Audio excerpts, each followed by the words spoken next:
Viver bem aumenta a sua chance de envelhecer bem, né? E o segredo pro envelhecimento saudável, ele é muito mais simples do que as pessoas hoje em dia estão pensando e inventando, talvez, né? A solução é mais fácil.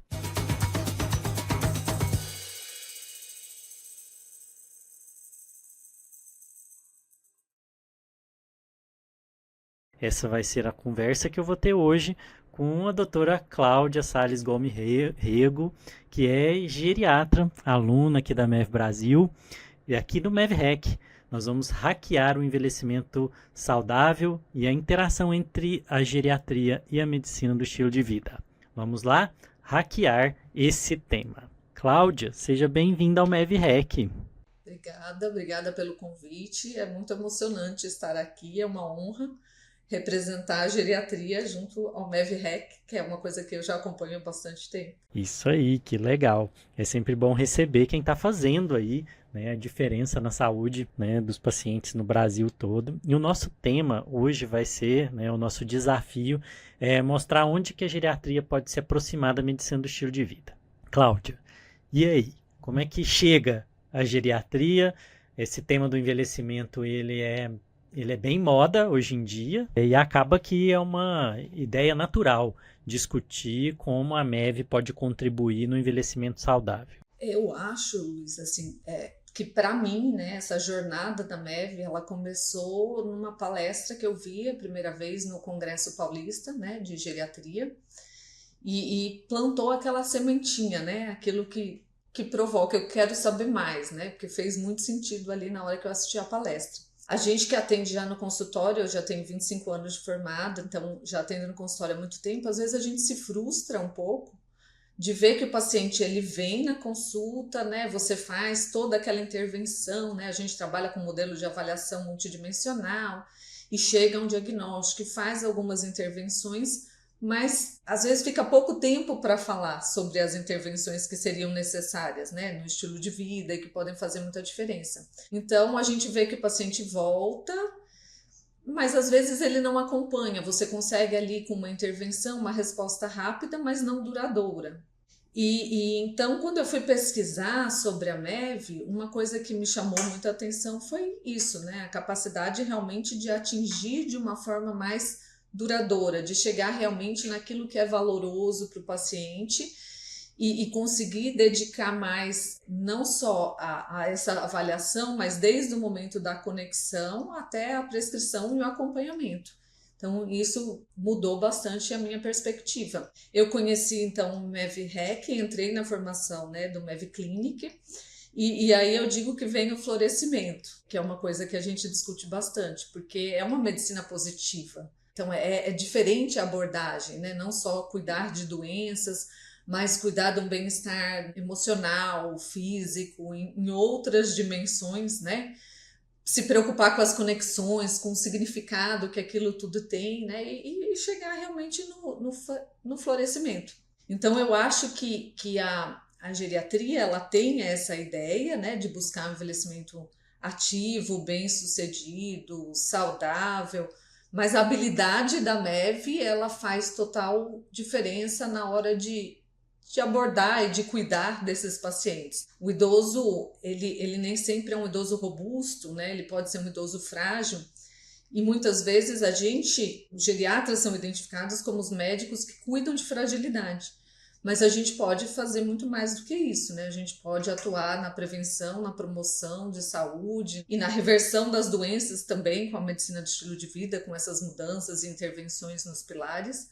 Acho que isso que chama tanto a atenção para a MEV e para a geriatria. Você me falou aqui, a gente conversando um pouquinho antes, né, que para dizer o que o geriatra faz, né, e que parece ser um problema até de comunicação mesmo, para as pessoas entenderem que não é uma clínica só da fragilidade, tem lá os 5 M's que você me explicou que é uma mão, né? Como que é isso? Quais são esses 5 M's da geriatria? A frase que eu gosto bastante, né, é uma frase da Merit Net, que é uma americana, e ela diz que nós somos experts em complexidade, né? Os geriatras são experts em complexidade, mas que às vezes não conseguem se comunicar de maneira simples e se fazer entender.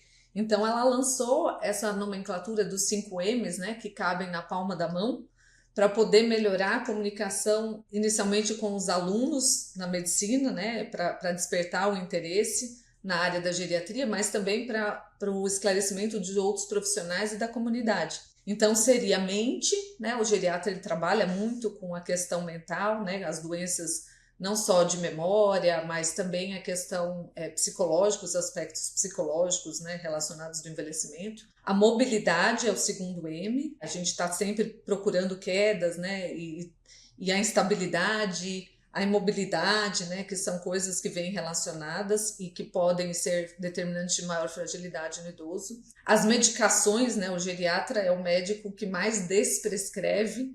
Então, a gente entende que a medicação tem o seu papel em várias doenças, mas existem situações em que a gente precisa, às vezes, retirar, e até a cascata iatrogênica que a gente vê, às vezes, por conta de remédio, né, e os efeitos da iatrogenia medicamentosa. O quarto M é a multicomplexidade. A gente trabalha com idosos, né, com pessoas que estão envelhecendo, a idade é um fator de risco, sem dúvida, né, para muitas doenças, então a multicomplexidade que a gente vê no envelhecimento. E o último, que eu acho que é o que mais vai de acordo com a ideia da MEV, é a multicomplexidade naquilo que mais importa, né? A gente sai da multicomplexidade do que é complexo para ir para o mais simples, aquilo que realmente é importante para o paciente. Então, não adianta eu entender muito da doença, dos remédios dele, dos scores de prognóstico, tudo, e não entender o que é importante e o que é mais importante nessa hora. Então, o quinto M é o mais importante. Isso foi uma mudança, né? A geriatria, ela trabalhava muito os gigantes da geriatria, né? As grandes síndromes geriátricas, e isso é muito mais complexo da gente explicar. Mas quando a gente simplifica com os 5 M's, a gente consegue melhorar o diálogo, as pessoas conseguem entender melhor essas habilidades. Eu não sei o que as pessoas conhecem da geriatria, mas a geriatria dentro da medicina é uma área nova, né? Ela é de 1935 para cá, e ela começou com uma britânica que foi chamada para cuidar de uma instituição que a gente diria hoje de uma instituição de longa permanência, e que quando ela é chamada nesse centro do Reino Unido, ela percebe que ali tem pessoas de diferentes classificações clínico-funcionais,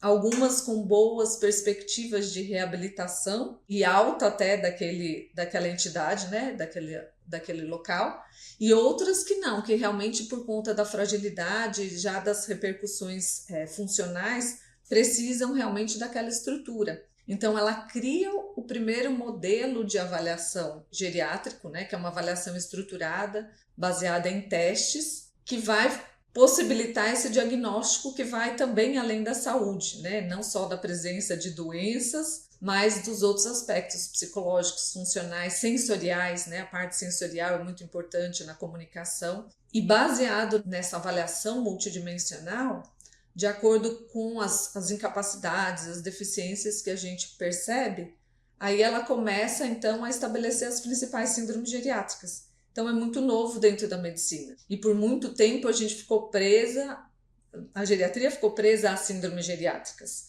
né? Então, a essas situações, né? E não ao envelhecimento saudável, envelhecimento ativo, que é o que realmente importa. Então, os 5 M's, ele vem junto com essa mudança de paradigma, foi importante isso para a geriatria, isso é de 2017 para cá, e daí vem trazendo os outros conceitos, né, para a gente trabalhar mais a capacidade intrínseca, a capacidade funcional, né, a interação com o meio ambiente, como determinantes muito importantes desse envelhecimento. Então, hoje a gente mudou aí o foco para essa comunicação e para esses efeitos mais importantes do envelhecimento. Você percebe que o que tem levado a provocar essa mudança de visão do próprio geriatra sobre a geriatria? Porque quando se muda, né, desses grandes gigantes da geriatria para essa abordagem, é uma mudança de perspectiva, de paradigma muito grande. O que está provocando isso dentro da geriatria? Eu acho que toda essa transição demográfica que a gente viveu, né, que vem acompanhado de uma transição epidemiológica também, isso faz com que a gente perceba mais hoje a importância, claro, das síndromes geriátricas também, mas das doenças de estilo de vida, das doenças crônicas, né, que não deixam de ser doenças de estilo de vida. Você acha que é o fato das pessoas estarem vivendo mais que faz com que tenha mudado a perspectiva, porque antes a geriatria talvez não tivesse tido tempo de pensar sobre isso.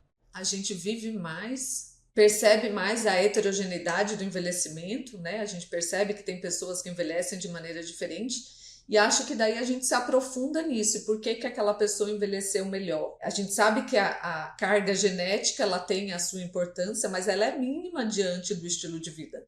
Então, essas outras repercussões elas vão sendo muito mais analisadas e muito mais estudadas. E os grandes centenários, né, que é uma coisa que a gente não via antes, o que eles fizeram de diferente para chegar onde chegaram. Então, eu acho que quando a gente começa a estudar mais o processo de envelhecer, e não só o ente que já está adoecido no envelhecimento, a gente vai atuar muito melhor, né? A gente vai perceber outras possibilidades de atuação. E acho que a MEV colabora muito para isso, né? Quando a gente para realmente analisar e fazer as mudanças e as intervenções necessárias para o envelhecimento saudável. Você falou sobre trajetórias diferentes de envelhecimento, tipos de envelhecimento diferente. Como que você tem visto isso dentro da geriatria hoje, ali na prática? A gente hoje trabalha, né? Essa avaliação multidimensional toda que eu falei, ela é bem cara, ela é bem demorada, né? Então a gente tirou um pouco isso hoje, principalmente da atenção básica, né? Das áreas que estão na linha de frente do cuidado. E hoje a gente usa muito alguns instrumentos que servem para diferenciar e aí determinar o que eu preciso para cada tipo de idoso, né? Então eu tenho idosos robustos, eu tenho idosos que estão em risco de fragilização e eu tenho idosos que já têm fragilidade instalada. Isso é diferente, a gente sabe disso. O recurso que eu preciso para né, o idoso robusto, ou que não tem doenças, ou que tem poucas doenças, ele pode estar ainda na atenção básica, tendo as suas necessidades totalmente supridas. Mas um idoso que já tem uma complexidade maior, ele precisa subir por um nível de atenção mais especializado. E aí sim ele vai se beneficiar dessa avaliação que é longa, que é demorada, né? E precisar realmente de um olhar geriátrico especializado. E a gente percebe então que esses idosos eles vão perdendo vitalidade e aumentando em fragilidade. E de maneira também diferente, né? Tem uma pesquisa que saiu, né, na revista Nature, que é bastante recente, que está tentando mostrar também isso, né? Depois dela já tiveram outras pesquisas tentando colocar como se fossem ageótipos ou cronotipos principais de envelhecimento, né? Então, a gente teria aquela pessoa que tem um envelhecimento mais da parte metabólica, uma pessoa que tem um envelhecimento mais da parte hepática, a pessoa que tem um envelhecimento mais renal e imunológico. Então, são diferentes marcadores que foram observados no segmento, marcadores de inflamação, proteínas, a parte microbiológica que foi toda estudada, e aí eles conseguem determinar formas diferentes de envelhecer, né? Aquele que vai ter mais coisas metabólicas, que está mais suscetível, então, a diabetes e doenças cardiovasculares, doenças metabólicas, aquele com a doença, com envelhecimento mais marcante do sistema imunológico, que vai ter uma fragilidade maior em relação à própria imunidade, um risco de doenças autoimunes, né? E isso é muito interessante, porque a gente começa a personalizar um pouco mais, né? Eu sei que um tipo, um agiotipo, um cronotipo, ele não é exclusivo, eles podem coincidir, né, e coexistir na mesma pessoa, mas eu consigo fazer um planejamento ainda mais particularizado, individualizado na hora do envelhecimento. É claro que ainda a gente vai precisar estudar bastante para entender melhor o que é isso, né? você tem se desenvolvido e aprendido com os conteúdos aqui do podcast do MevHack, então tem uma oportunidade para você. Para ir rapidinho o que você está fazendo agora, você vai lá no perfil do MevHack e você vai ter a oportunidade de avaliar esse podcast com a quantidade de estrelinhas ali que você achar que o conteúdo daqui agrega de valor para você. Lembrando que essa é uma forma também de você demonstrar a sua gratidão e a gente vai podendo criar esse ciclo aí de perceber que a gente tem feito diferença na vida das pessoas e que você vai poder fazer a diferença também na vida dos seus pacientes. Então, convido você a avaliar o podcast, seguir também para receber todas as notificações. Bom, legal pra caramba. Acho que a gente vai caminhando, né? À medida em que vai conhecendo melhor, né, os processos de desenvolvimento, né, a gente vai conseguindo oferecer um cuidado muito melhor para o paciente. Acho que a gente ignora ainda, ou estuda pouco, ainda dentro da medicina, o impacto do conhecimento do desenvolvimento da pessoa e talvez veja a terceira idade, o idoso, como um bloco uniforme, né?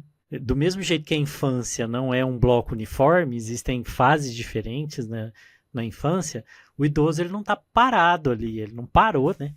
Ele está seguindo um processo de desenvolvimento ainda.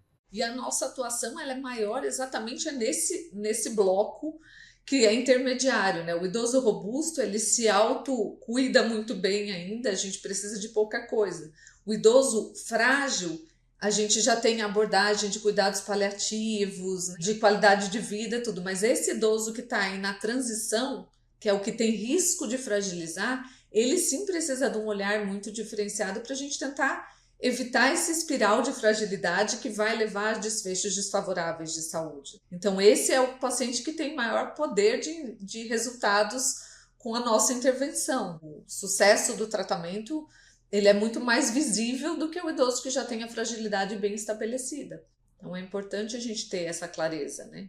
A gente vê, Cláudia, assim, uma onda, né, de discussão de a busca de uma fonte da juventude, uma tal de medicina anti-aging, né, medicina da longevidade. Qual que é a visão da geriatria sobre isso? Até onde isso vai? Até onde existe lógica, embasamento científico numa visão dessa de tratar... Eu já vi algumas pessoas tratando o envelhecimento como uma doença e não como parte do processo natural da vida. Isso me soa muito estranho. Da mesma forma como a gente não vai considerar gravidez uma doença, o envelhecimento me soa estranho tratar dessa forma.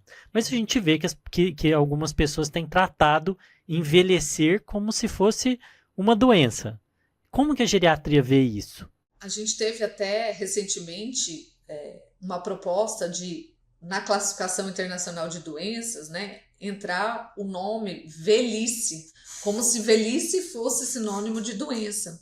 E isso mobilizou diversas sociedades para não deixar isso acontecer, porque, na verdade, envelhecer não é isso. Envelhecer é um processo heterogêneo que pode ser muito melhor do que essa velhice com esse significado negativo. Então, essas discussões todas mudaram esse conceito e a gente hoje pensa não como velhice, mas sim um declínio da capacidade intrínseca com o envelhecimento. Que algumas coisas o idoso vai estar mais predisposto, como é, por exemplo, a questão da sarcopenia, né? A gente sabe que o idoso está mais suscetível a perder massa muscular. Mas se eu fizer um planejamento de atividades, inclusive atividades resistidas, que por muito tempo, né, idoso era só hidroginástica. Hoje a gente já derrubou isso e sabe que não, ele precisa realmente de atividade resistida, ele precisa de atividade aeróbica, ele precisa de atividade que estimule equilíbrio, né, para prevenção de quedas, por exemplo, que é um marcador de fragilidade. Então, a gente começa a investir muito mais nessa capacidade funcional, nessa capacidade intrínseca, nos aspectos psicológicos, que são importantes também, mas nos aspectos físicos do envelhecimento. E aí, diferente da geriatria, que é apoiada na cientificidade, da MEV, que também tem as evidências científicas, muitas dessas outras práticas alternativas, elas carecem de um embasamento. Então, às vezes a gente fica até sem graça quando a gente recebe um idoso no consultório que vem procurar um anti-envelhecimento. E aí a gente coloca, não, olha, não é assim que a geriatria trabalha. A gente trabalha avaliando o idoso, além da doença, fazendo toda essa avaliação da parte nutricional, do aspecto do sono, da prática de atividade física e do movimento, para daí entender que não vai sair daqui com prescrição de suplementos. Às vezes ele pode até precisar de uma intervenção ou outra, mas não é isso que a geriatria faz. Então eu digo que é uma luta diária, né, para a gente ir realmente mostrando aquilo que a gente faz. E desmistificando essa ideia das medicinas alternativas que não têm evidência algumas vezes. Você acha que isso é uma demanda, né? Essa visão do envelhecer como algo que não deveria acontecer, uma demanda cultural? As pessoas hoje elas têm mais esse medo do envelhecimento? Eu acho que as pessoas têm uma ideia negativa, né, do que é envelhecer muitas vezes. E a gente precisa mostrar que pode ser diferente. O envelhecimento ele não precisa ser desta forma negativa e realmente é o capital de saúde, né? Aquilo que você vai investindo ao longo da vida é que vai modificar a forma com que você chega e não é aos 60 anos, na verdade a gente já está envelhecendo desde antes disso, né? Então não adianta chegar aos 60 anos e dizer, não, agora eu vou pensar no meu envelhecimento, agora eu entrei, né, para a geriatria e eu vou começar a me cuidar. Isso vem de muito antes. Então, essa ideia dos comportamentos saudáveis como investimento em capital e saúde, né, que começa muito mais cedo e o paciente já chega aos 60 anos com outra vitalidade, uma capacidade, uma independência, uma autonomia, né, que a gente não vê em alguns outros que não envelheceram dessa forma. Então, a importância desses hábitos, desses pilares, né, que a MEV coloca tanto e fazem totalmente a diferença. Então é um investimento que você começa a fazer desde cedo na vida, acumulando um capital, que quando você envelhece, você desenvolveu habilidades, processos fisiológicos de resiliência que vão te trazer um envelhecimento em que você vai continuar sendo potente, capaz de fazer as coisas que você deseja, interagindo com as pessoas que você ama. E talvez seja isso que as pessoas tenham medo, né? Elas têm medo de perder isso tudo, mas isso não é regra necessariamente com o envelhecimento. Apesar de, claro, tem mudanças que são mudanças fisiológicas, que a gente não tem como assumir esse discurso. Eu vejo esse discurso sendo feito em alguns lugares, como, por exemplo, o Google, ele abriu uma empresa cuja visão do Google é derrotar o envelhecimento. Eu falei, opa! Né? Será que é algo para ser derrotado? Será que a gente não tem essa solução em outro lugar, muito mais simples? A gente diz, né? Se não quer envelhecer, tem que morrer cedo. As pessoas também não querem. Então tem que se programar para isso. Tem que entender que é esse investimento que vai fazer a diferença lá na frente. Joia! E como que tem sido, Cláudia, assim, qual que é a mudança que você percebe na prática da geriatria a partir do momento em que você começa a introduzir a medicina do estilo de vida? O que muda?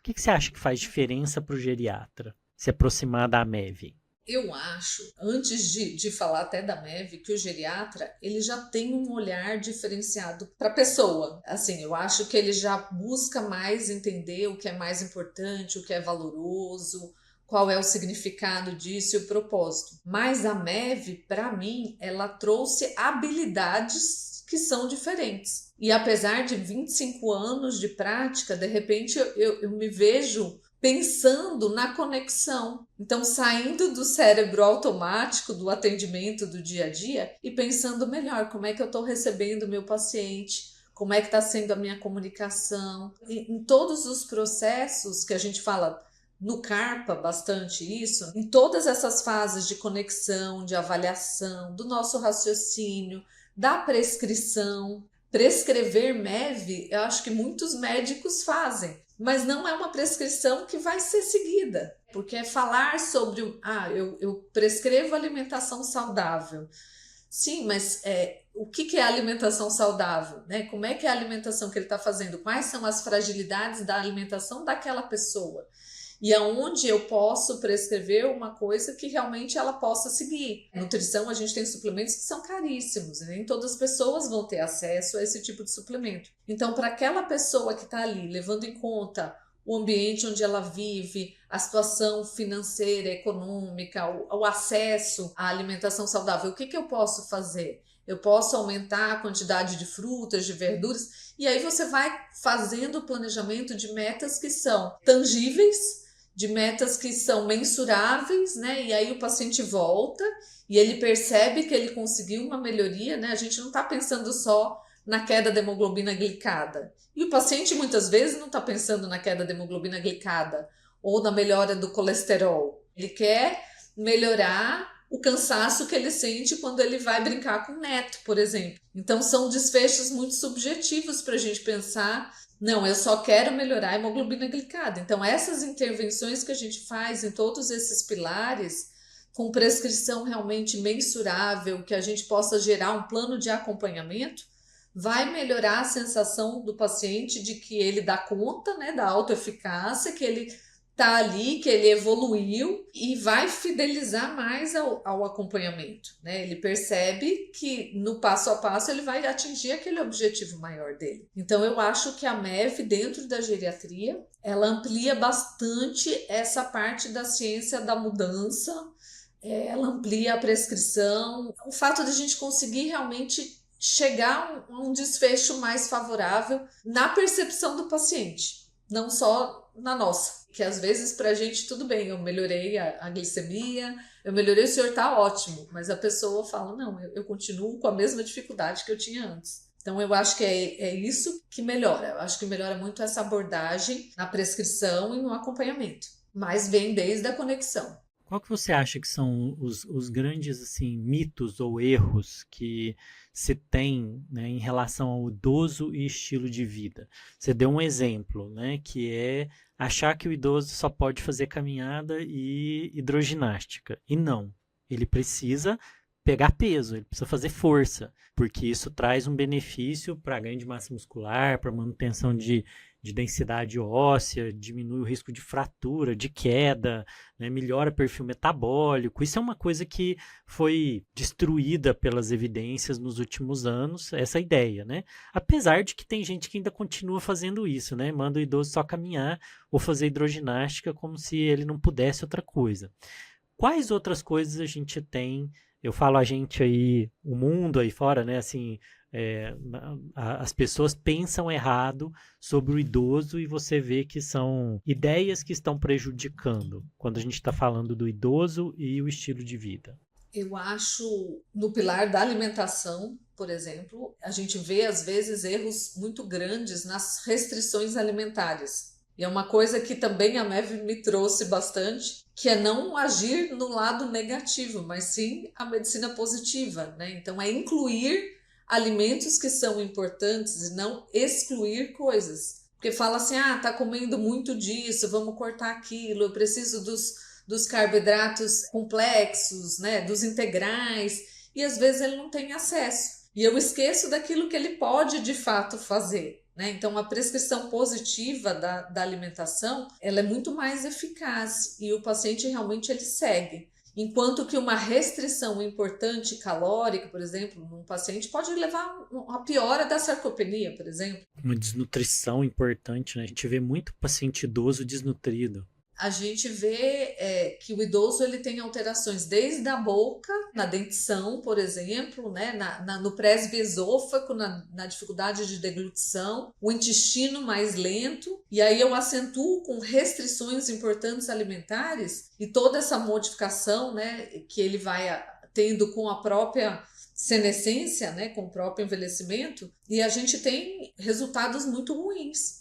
Então, a prescrição positiva eu acho que é bem importante e não só restringir, né? Que é um tabu, que as pessoas acham que vão cortar alimento e a gente está muitas vezes acrescentando alimentos melhores. Em relação ao sono, eles acham que eles precisam dormir e dormir como dormiam antes. Então, assim, mas hoje eu não deito e durmo 8, 9 horas direto. E a gente sabe que muitas alterações no sono são observadas com a idade. Então ele vai muitas vezes buscar um remédio para dormir, sem entender que é um padrão diferente de sono, né? Aumentar o número de despertares noturnos por conta de um problema de próstata ou por conta de uma alteração vesical, né? De uma instabilidade vesical, alguma coisa assim. Então, eles vêm procurando remédio e a gente vai falar sobre as questões da higiene de sono, a necessidade diminuída de horas de sono. Às vezes eu durmo 6 horas enquanto idoso e eu tô bem no dia seguinte. Então, não existe necessidade de medicar. E a gente vai desconstruindo isso e vai mostrando que é uma nova realidade. Outra coisa que a gente vê como um tabu, às vezes, é a questão da sexualidade, né? Eu acho que muitas pessoas acreditam que idoso é um ser assexuado e a sexualidade vai se manifestar de diferentes formas no envelhecimento. Então é importante da gente colocar isso, né? Às vezes eles se sentem até culpados, né? Uma idosa que ficou viúva e está começando um outro relacionamento, às vezes ela chega com um sentimento de culpa. E aí é outra coisa que a gente precisa trabalhar. E até ignorar, né? Ignorar o aspecto da sexualidade é perigoso, porque a gente está vendo um aumento muito grande de doenças, de infecções sexualmente transmissíveis entre idosos, porque eles não têm orientação sobre isso. E em parte porque nós não fazemos a orientação porque a gente não conversa disso com o idoso. Né? A gente não fala com ele, porque a gente fica imaginando que ele não tem mais desejo nenhum. Com certeza. A questão da conexão também, né? A gente vê muitos idosos que eles envelhecem e aí eles ficam presos em casa, né? Eles vão perdendo às vezes familiares, né? Vão perdendo amigos e com isso eles vão se isolando, né? Cada vez mais e a gente às vezes fala, não, oferece, né? Vamos participar de um grupo. Não, mas eu com essa minha idade eu vou fazer dança, né? Então, assim, o idoso que às vezes a família entende que ele tem que estar lá em casa, quietinho, protegido, e ele precisa realmente do movimento, ele precisa das conexões que sejam positivas, e isso faz total diferença na saúde mental, né? A gente sabe que o pertencimento, quando ele entra num grupo, a perspectiva de saúde é outra. Existem trabalhos que mostram isso. Quando você aplica uma escala de avaliação geriátrica de depressão, por exemplo, antes da intervenção de um grupo e depois, a melhoria é enorme, né? É muito grande. Então, a gente precisa incentivar, né? Tirar o idoso de casa, aquele que às vezes está lá preso e refém daquela situação. Se a gente não enxergar e não orientar, a gente não consegue mudar para um envelhecimento bem-sucedido. Você já parou para calcular qual o impacto que a falta de ferramentas e habilidades específicas de medicina do estilo de vida tem hoje no seu atendimento e na saúde do seu consultório, da sua clínica? Então, eu tenho uma oportunidade para você. Nesse momento, a gente está com as inscrições abertas para você poder se candidatar a participar da próxima turma das nossas formações de MEV. Aqui na descrição desse podcast você vai ter um link e nesse link você vai poder colocar suas informações e a nossa equipe vai poder avaliar se realmente é o momento adequado para você, se a nossa formação realmente vai poder agregar valor para você. Você vai ter uma consultoria gratuita ali da nossa equipe e fazendo sentido, tendo esse alinhamento, vai ser um prazer ter você junto com a gente e poder ver o avanço da sua carreira de pessoas sérias, de pessoas éticas que estão comprometidas a entregar o melhor para os seus pacientes. Você colocou um aspecto bem interessante, que é da família, né? Porque a família que às vezes coloca o idoso nesse lugar não ajuda a tirar ele desse lugar que ele está posto, né? Como é que é lidar com a família na geriatria, né? Quando é preciso esse tipo de confronto, porque às vezes é confronto mesmo, né? Não é muito pacífico, não. É desafiador, né? Tem famílias que são bem abertas e que você tem um acesso mais fácil e que conversam, que entendem, mas tem famílias que podem realmente estranhar muito aquele tipo de intervenção que a gente propõe, e aí a gente precisa esclarecer, às vezes tem que mostrar, né, realmente o benefício que vem de uma atitude dessas. Isso eu acho que é uma coisa que às vezes tem que ser semelhante na pediatria também. Mesmo quando a gente faz uma prescrição de nutrição, Não adianta a gente prescrever a criança, a gente precisa que a família entenda a importância da adoção do hábito saudável da alimentação. O idoso é a mesma coisa, a gente trata o indivíduo, né, a pessoa idosa ali, mas a gente também vai ter que tratar e vai ter que lidar com a família e vai ter que sensibilizar, porque em um primeiro momento, por exemplo, ele pode não conseguir sair de casa e chegar na musculação de maneira independente. Então, se a família não estiver ciente da importância que é isso e do benefício que vai ter a longo prazo, ela não vai entrar no processo, ela não vai participar. Então, a gente precisa cuidar da pessoa, mas também cuidar do familiar. E até com o estresse também. A ansiedade, o estresse de lidar com o idoso, por exemplo, com um sintoma comportamental de demência. Né? Se você trata a pessoa que está comprometida pelo problema, você melhora o comportamento, você dá o remédio de memória, você faz as intervenções, mas você não trata a família, você dificilmente consegue diminuir, melhorar a qualidade de vida, né? Diminuindo o estresse realmente de quem cuida. Então é muito importante a gente ter esse olhar. Porque também não é fácil, né? Você deu o exemplo da demência aí, né? Eu acompanho vários pacientes com demência e a família sofre muito com o impacto, né? O peso que é de cuidar de um paciente que ontem tinha, né, funcionalidade, ontem era meu pai, era minha mãe, era o avô, era a avó, e hoje ele não lembra que você é o neto, é o filho. Então tem um sofrimento aí incluído muito grande nisso.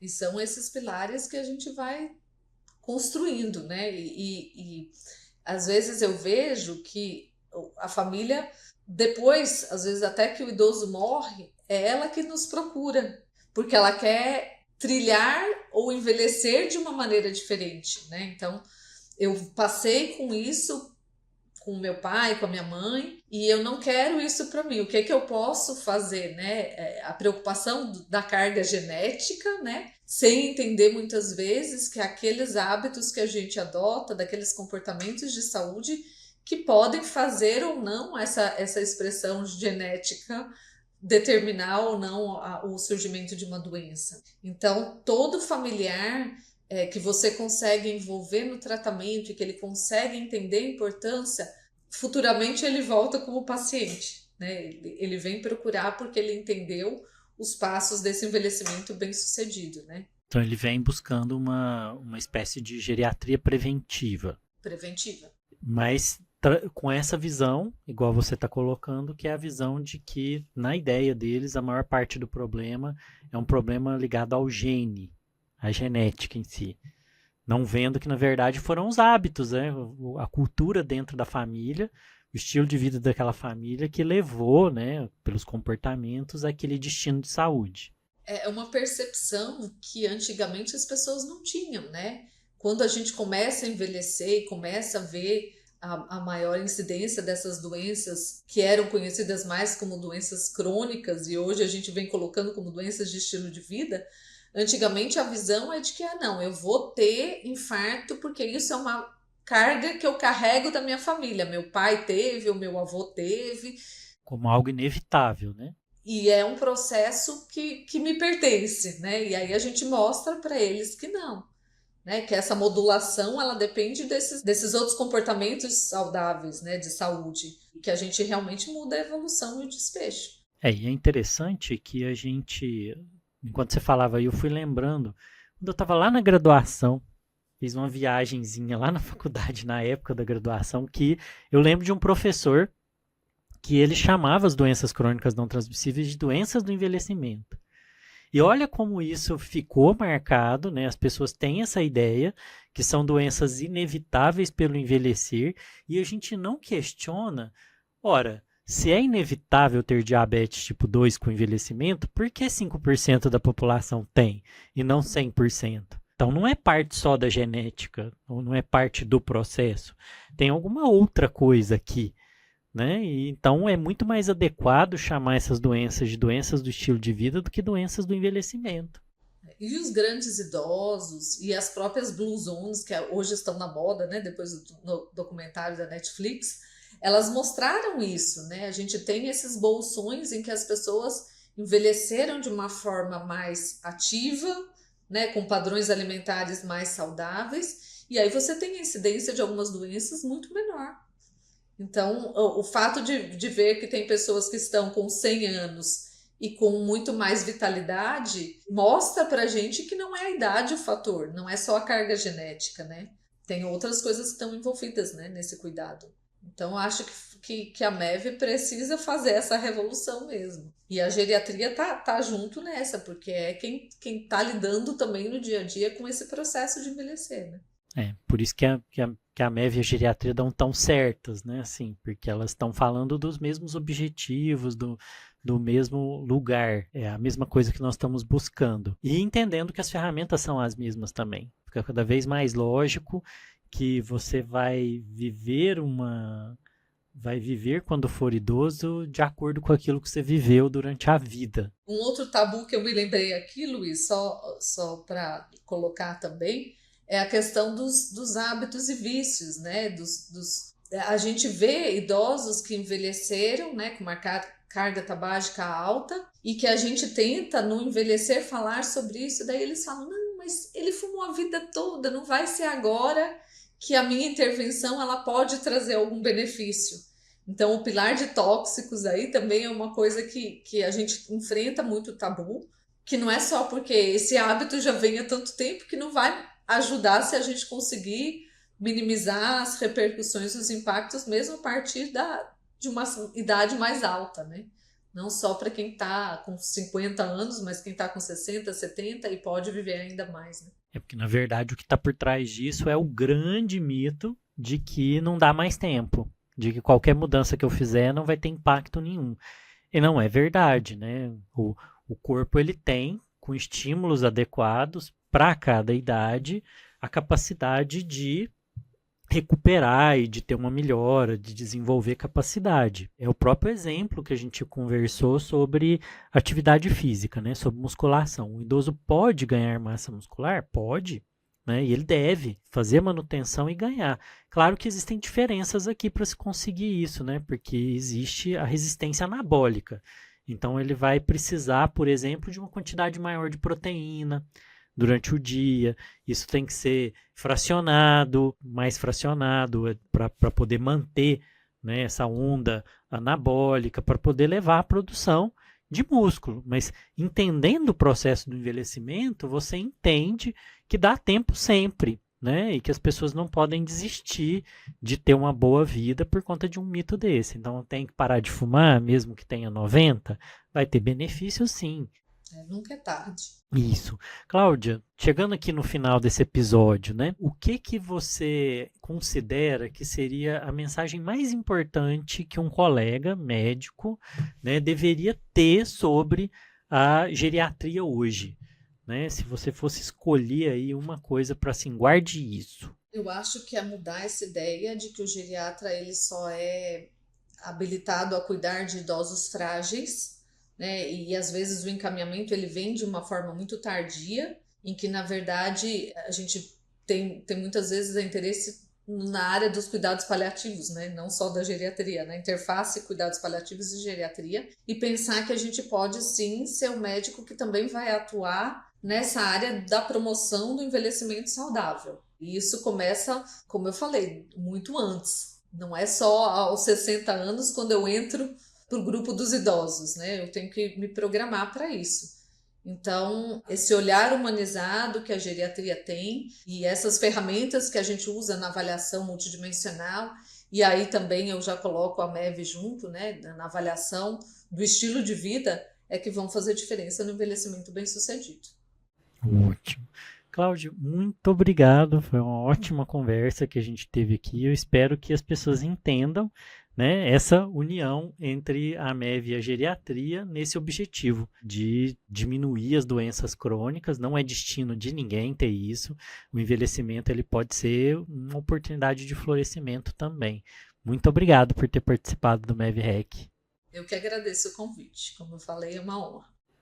E estamos aí, hackeando a medicina do estilo de vida, dessa vez hackeando, conhecendo um pouquinho mais sobre como a MEV pode ajudar na geriatria e no envelhecimento saudável. Até o próximo episódio, onde a gente vai continuar levando essa revolução que é a MEV a todo o Brasil. Até mais!